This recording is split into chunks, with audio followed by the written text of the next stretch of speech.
Beshem Hashem Na'aseh v'Natzliach. Thank you everybody for joining us tonight.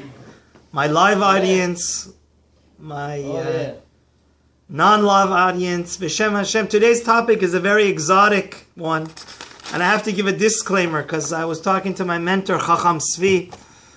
Tonight we're going to talk about the mitzvah of having children, birth control, just the surface, condoms. And the main thing is not to waste your seed for men. And a little bit fertility issues. But I want to make a very clear disclaimer here. This shiur is for adult population. So if you're not adult, please don't look at it till you get to be 18. And also, the purpose of this class is only educational. In practical cases, you should go and get advice from a competent halachic source, a posek, your local chacham of your city, somebody that is an expert in Jewish law, in halacha, and he knows the sources. The details of this class we don't want to get into. We just want to bring up the issues so people know to ask. Because I am not an expert in these issues, just being a rabbi of the community, and I got a lot of requests that I should delve into these, just the surface. So again, for the second and third time, the topics in this class are general and educational. There's many, many details that could change everything. And for practical situations, hopefully this will make you aware. We want to raise awareness. Then you go get direct advice from a halachic, competent, posek, Torah advisor. The first commandment of the Torah is what? God told Adam and Eve, Adam and Chava, Peru urvu. Be fruitful and multiply. It is such a big mitzvah that we sell the Sefer Torah. Behind me, we have a few Sefer Torahs here. If the community and the bride and groom cannot afford to make a wedding and start life together, a community must sell their only Sefer Torah to ensure that this new young couple, so that you could just imagine, is there anything more precious to a Jewish synagogue than their Sefer Torah?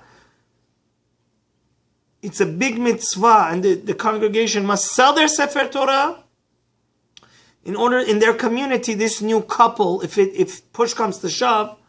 And how many children do we have to have? So you have to have at least one boy and one girl. So, for example, if somebody has 10 girls, if he has the financial and his wife is willing, they shouldn't give up. Like me, they shouldn't give up and keep on trying till they get the boy. Now we want to go into a very sensitive issue here, and that is why do we see religious families have so many children? Now, there's many reasons for this. God bless him, one of the greatest people that really was truly a father to all the Jews of the world and spread the light of Torah to everybody, like the Lubavitcher Rebbe would tell his followers that they should have very, very big families. And because I want to tell you some fascinating idea from the Ben Ish Chai. And since we're in the days of the Omer, tonight is the 27th day of the Omer, we have to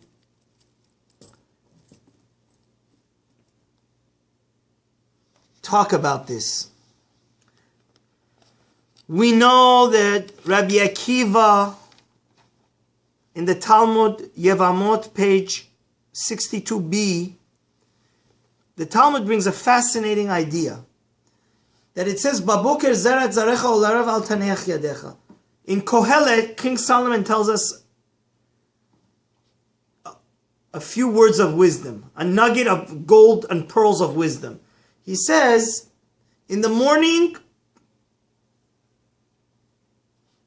you should plant your field, and even towards the end of the day, don't stop from working. Still plant. So, the Gemara says, what does this mean exactly? It means, if you had children while you were young, don't say, okay, I have a boy and a girl, I have like 2 boys, 2 girls. Even when you're older, later in your life, you should have kids. Why? Because you don't know which one of them are going to be super tzaddik. Mm-hmm. And then Rabbi Akiva goes further. He says, if you taught Torah while you were young, don't say, oh, I want to retire, play golf the whole day when you get older. Because you never know which one of those students are going to be righteous and precious and worthy enough in the eyes of God. Because Rabbi Akiva is saying it from the most painful thing that happened in his life. While he was young, he got 24,000 students. All of them died in the time of the Omer. So Rabbi Akiva says, whether it's having physical children or your spiritual children, which are your Torah students, all the times of your life, you should create and be productive. Mm-hmm. And the Ben Ish Chai says a beautiful Kabbalistic idea. And this is one of the reasons why we see Baruch Hashem. One of my great mentors told me something, it was so heartwarming. He says he knows more than a few people that they almost have 1,000 children and great-grandchildren because they had 10 children. Their children, Baruch Hashem, had on average 10 children. And then their grandchildren had 10 children. So can you imagine one person? Baruch Hashem, people are living into their hundreds now. It's not uncommon people to be 90, 100 years old. The person literally has, you know what a heartwarming feeling it is? He has 1,000 descendants. Wow. That they could all trace themselves back. So, one of the reasons that the religious families have so many children is because of this Gemara. Rabbi Akiva, the great sage and chacham of the Talmud, says that, and I wanted to say, Ben Ish Chai explains this Kabbalistically. He says when a person has children while he's young, it could be the reason that when he's together with his wife to create this beautiful soul, he's doing it more for selfish reasons because he's never had intimacy with his wife. But towards the end of your life, why would you want to be with your wife? Why would you want to bring kids? It's 100% what? For the sake of the mitzvah. And we know when a husband and wife are together, the more they're pure, their intentions are for godly and spiritual mitzvah, the higher soul they come. Yeah. So the Ben Ish Chai says, it could be that towards the end of your life, since you're doing it purely for altruistic and selfless reasons, just to bring more souls into the world, so the soul that's going to come is more pure. And I said, I wanted to add to the Ben Ish Chai, if I may, that we see this from Jacob, Yaakov Abinu. His last sons were so righteous, Yosef and Benjamin. And the Gemara in Shabbat teaches us that Benjamin was actually one of the 4 people that never sinned in his life intentionally. He was a Sadiq Gamur. He was a perfect Sadiq. And that's why the Holy Temple, the Holy of Holies, is actually located in Benjamin's. Even though most of the temple is located in Yehuda's property, the tribe of Yehuda, the holiest part of the temple, because Benjamin was that perfect Sadiq. So, the Gemara here in Yevamot continues and says that En ben David ba, Mashiach cannot come till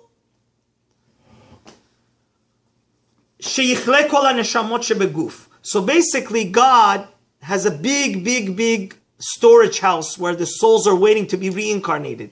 And these new souls come in. And Mashiach can't come until all the people, they get to their tikkun.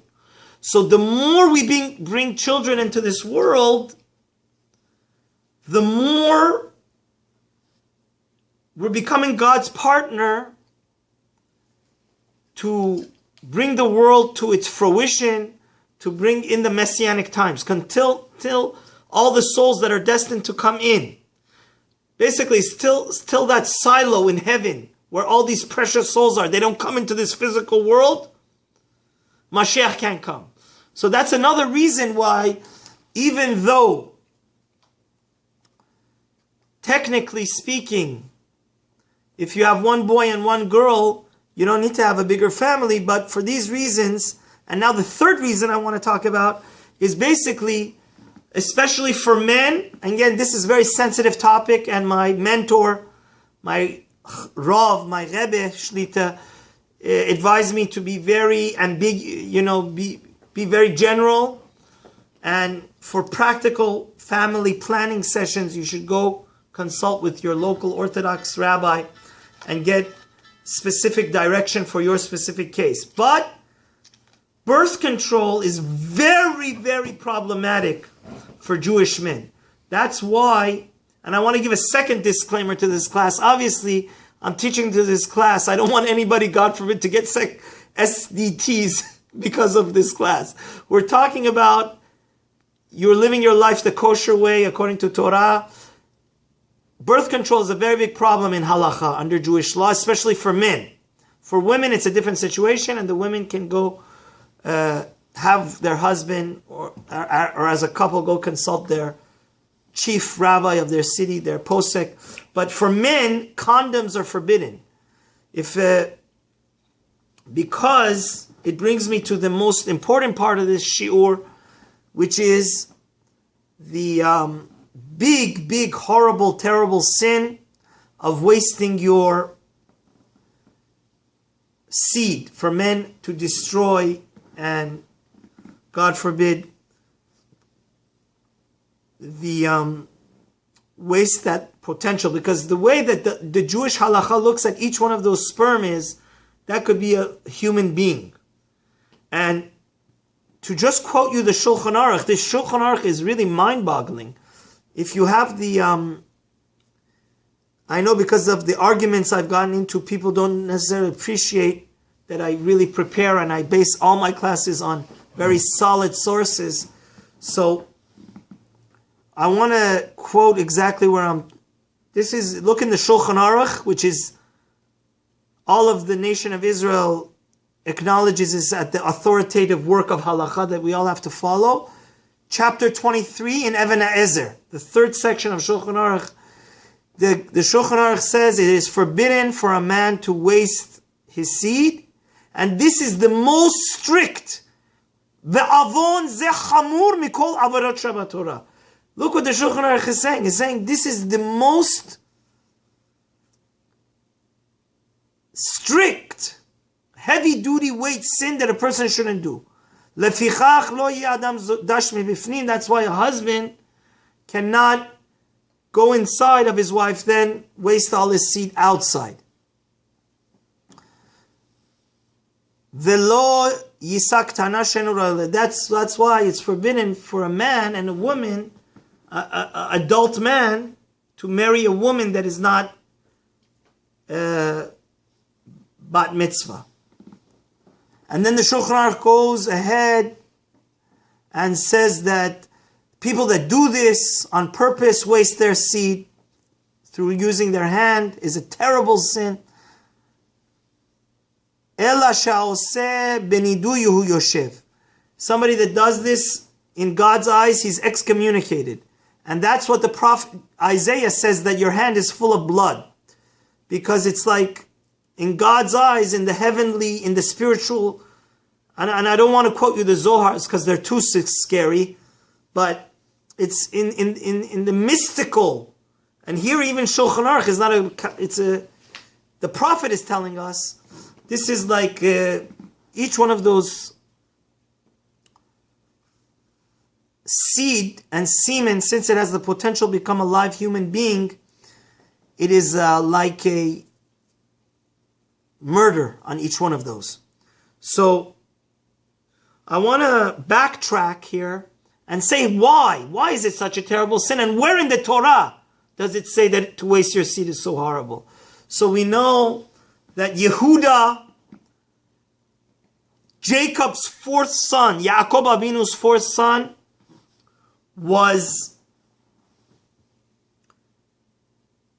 had a problem. His oldest daughter-in-law, Tamar,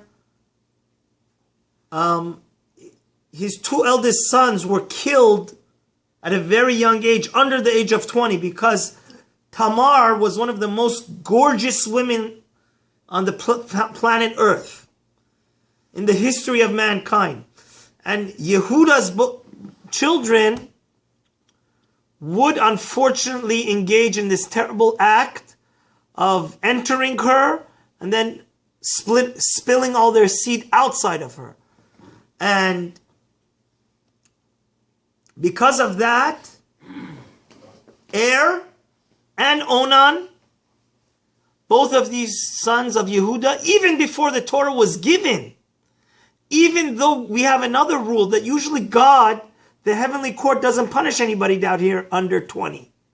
God lets you, even if you do the most horrible crime, but these two young men, see, the Torah is just not a storybook. They were brothers? They were brothers.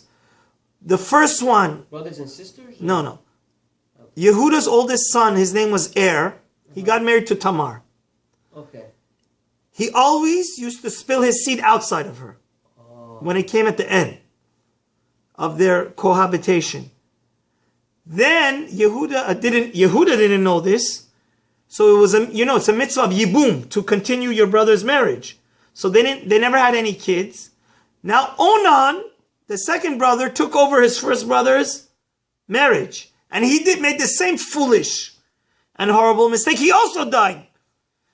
And then we know eventually Tamar fooled Yehuda into being together, and the parrots, through this crazy union of a father with his daughter-in-law, messianic came out of there, because their child parrots, like we read in Lechadodi, Al Yad Ish Ben Partzi, not Parsi, Rabbi Ovadia says, no. Partzi, the lineage of King David is from parrots, which was a crazy case there. Sorry, so Yehuda, he slept with Tamar. Yehuda ended up sleeping with his daughter-in-law, and she had twins, and one of the twins, his name was Peretz. And this ended up being King David, the messianic lineage of Mashiach comes from there. So that's a lecture. How is this possible? From the darkest places, the biggest light comes. But Tamar was a daughter of Yehuda? Daughter-in-law. So it was like... She fooled him. She dressed up as a harlot, as a prostitute, and she got Yehuda. So I just want to say something. If the fathers, if you have any teenage sons, you have to teach your children eventually about the birds and the bees. Right around your son's bar mitzvah, every Jewish father that has the fear of God and wants to make sure that his son doesn't commit spiritual murder, because doing this and this stuff is, we read in the Shulchan Aruch, this is the most horrible of all sins, because it's wasting the potential. Should have a heart-to-heart talk in a private manner and teach his son that this is highly undesirable, it is highly unrecommended, and under no certain, he has to make it crystal clear that this is totally unacceptable, and this is something that we do not do under any circumstances.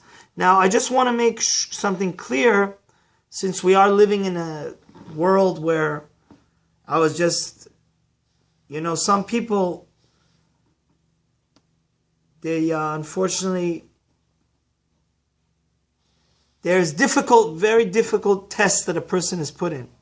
So I heard from the great posek, one of the greatest poskim in America, Rav David Cohen, the Rav of Gul Yavitz. He said in Ajap, on a few occasions, as much as a terrible sin it is, and if you read the Kabbalistic books, it's mind-boggling in the spiritual worlds, in the heavens, how much damage you do to the whole each time.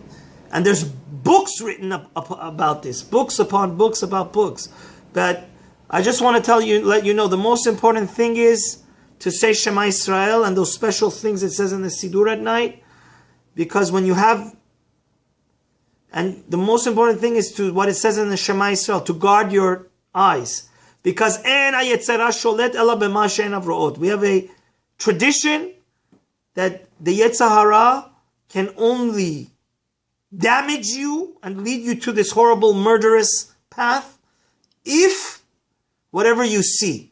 So the mother of all evil comes from wanting to see it in your mind. That's why if you always engage in the study of Torah, it says in the Pirkei Avot of Rabbi Natan Bavli that the Rambam also says this very clearly, that all these thoughts, obviously everybody has to get married at the right time. If you look at my previous lecture, you'll see that what I talked about in the Gemara in Yevamot, that of course is a given, because we're human beings and this is a bodily need. You know, God, there's no coincidence why I started this class and said the first mitzvah is to get what? Married. Because once you do that, then you don't have to battle and fight with the second problem of the class. But definitely the antidote is to guard your eyes, always have in your mind Torah. And I heard from Rabbi David Cohn that if push comes to shove and you're about to, God forbid, commit adultery or commit actually a physical sexual act which is forbidden by Torah, it is of course better if you can, to waste your seed, then obviously go commit adultery or go sleep with a shiksa, or because we know what Pinchas did to those people in a more actual way. So just to go a little bit more into how much of a horrible thing, there's a midrash in the fascinating midrash. There's a midrash that says one of the main reasons God brought the Mabul, the flood of Noach, was because these people in the time of Noach, these gang of people, they were geniuses. You know what they would say? In an evil way. They were Frankenstein geniuses. They said they were freaks of nature the way they thought, how evil and twisted they were. You know what they said? All of the evil people, a vast majority of the people in the time of Noah got together and said, we're not going to have any more kids. What are we going to do? We're always going to waste all our seed. That way, if we don't have kids, God is not going to destroy us, because then he's not going to have any more world. You understand? Then God said, because the reason why God brought a flood and not fire, God could have burnt the entire world. Why did he bring a flood? Because the semen is hot. It's your body temperature. And that's how they all died. Because you know, the main way that all the people during the flood of Noah died was from the hot water, the geysers from the center of the world. Right? So this is obviously something that is a very sensitive topic. A person should get married at a very young and ripe age. And I just wanted to scratch the surface. Obviously, we know that sometimes the semen needs to be taken out because as a rabbi of a community, it's heartbreaking. Couples, sometimes they get married late and they have fertility issues. They try all the pills and it's been 10 years. So is IVF and artificial insemination, where they take the semen out of the husband and they put it in the wife, is that okay or not? So again, I want to give a disclaimer. Some opinions are very strict. They don't believe it could be done.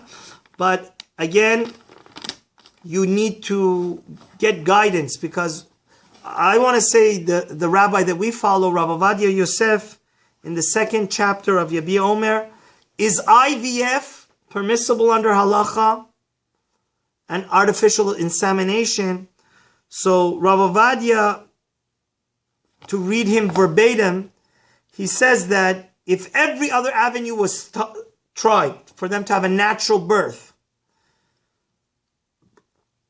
and it's been a very long time that they're unable to, and you have gone at least to 2 very expert doctors and they say there's no other way, right? You went to one doctor and you got a second opinion, and the second doctor also says, it says it's impossible for your wife to get pregnant unless you do artificial insemination and in IVF. Then Rav Ovadia says that it is okay. You can be lenient and follow the opinions that say this is halachically permissible. You know, there are some horror stories. That's why you have to be, this whole process has to be done under, there's a organization, beautiful organization from Jerusalem called Machon Pua. The whole process is done under the very, very strict eye of kosher Jews to make sure that the semen of the husband is not, some other semen isn't mixed in there.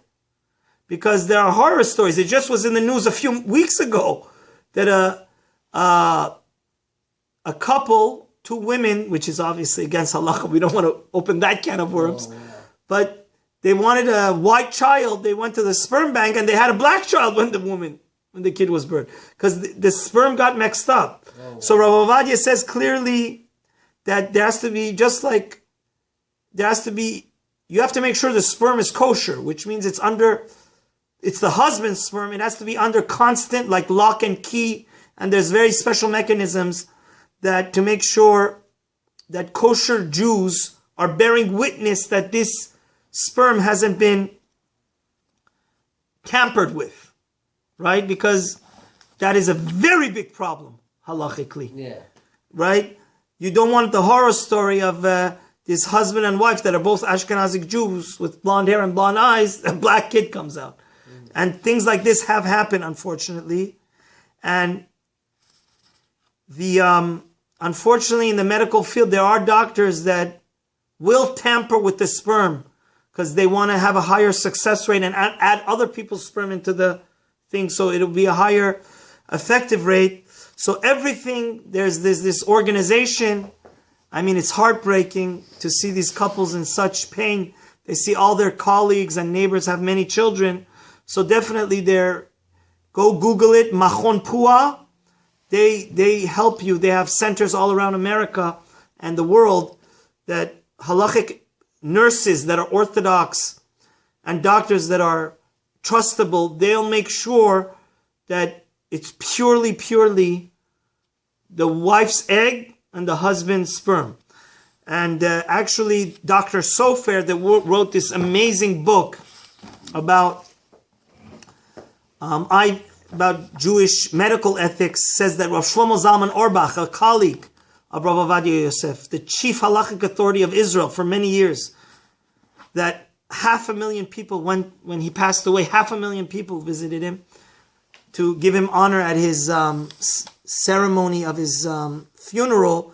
He actually says the same thing, that it's probably highly recommended that there should be 2 kosher witnesses watching all the processes of the IVF. They're like mashkiach. I mean, we don't want to make fun or anything. Just like kosher food always has to be somebody, especially meat, somebody has to be watching. This is even more strict because we don't want some unethical doctor bringing in sperm from another person. And because it has to be from the husband and the wife. Yeah. The husband and wife definitely want this to be their child. Okay. So, again, it cannot come from anybody else. A lot of people don't know this. What? It can't come from anybody else. No, and they don't want it. The husband and wife want this to be, since they can have it in a natural way, but that's the understanding. Because surrogate, unfortunately had 2 cases like this in the last few years. Surrogate is highly problematic. I personally asked the chief rabbi of Israel right now, Rav Yitzhak Yosef, surrogacy and that can of worms is not, even if it's the most horrible case and the couple's going to get divorced, the answer that I got in my situations was that it's highly unrecommended. So may Hashem help us. Exactly. That all the couples, you find your soulmate. Amen. At the right time. And we have to really be careful not to get into this terrible sin of wasting the seed. And again, at the final moments of this class was educational, just to bring up the subjects. For details, in practical situations, you need to go consult a competent halachic authority. Please have a wonderful day and don't forget to subscribe.